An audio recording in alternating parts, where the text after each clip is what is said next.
Okay, understand.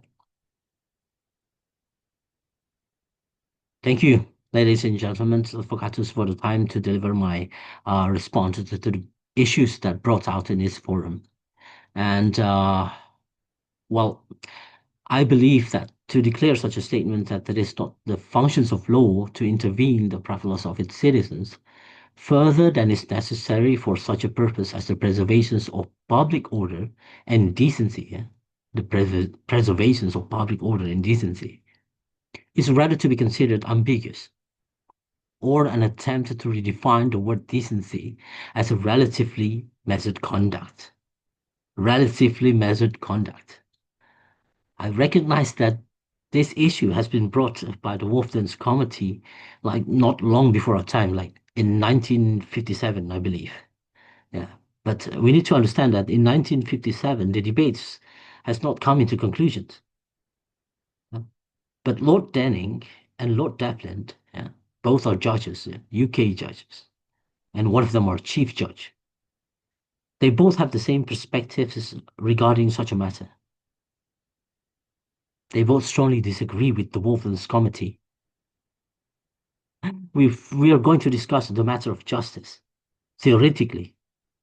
Well, then it is to be justified by the Wolfden's argument that the Wolfden's argument base its roots on the theory of relative justice. But to be fair, the Wolfden had not delivered the argument for a specific group of citizens. The committee rather tried to commonize the norm to redirect the law.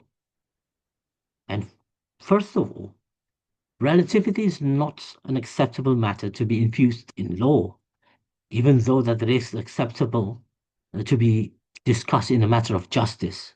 Yeah? In the matter of justice. As lawyers, I truly believe that we all here will not be confused by falsely using the term of law and justice interchangeably.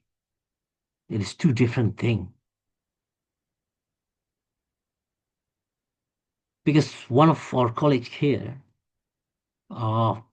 brought out about how Indonesian treats homosexuals and prostitutes. Yeah. Well, in the matter of Indonesia, as an Indonesian lawyer, I believe that any intentions to infuse, or if you're going to take this into the extreme, to generalize such a matter and to enforce Wolfden's concept into Indonesian regulations is to be considered absurd. It is absurd. Even if Austin himself acknowledged the existence of jus receptum as practiced by the Romans, it does not necessarily mean that all foreign laws can be received and accepted by the society, let alone to be legalized as laws. Ladies and gentlemen, you all need to understand that Indonesia is not practicing its laws as based on single perspective or concept.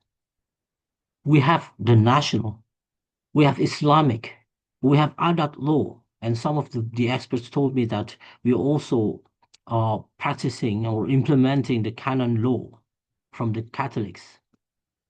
All of these laws coexisting at the same time.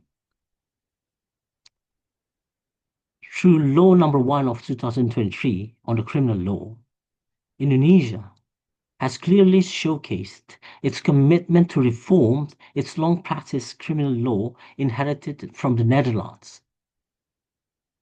Even though that it is obvious that the new law and the shifting of legal paradigm within that law are an attempt to mirror the practice of criminal law of the United States, with slightly modifications on the implementations of adat law, of which I rather to introduce it to all of you as indigenous law in this forum. We can discuss about such a matter, such a specific matter on our next discussions. And to be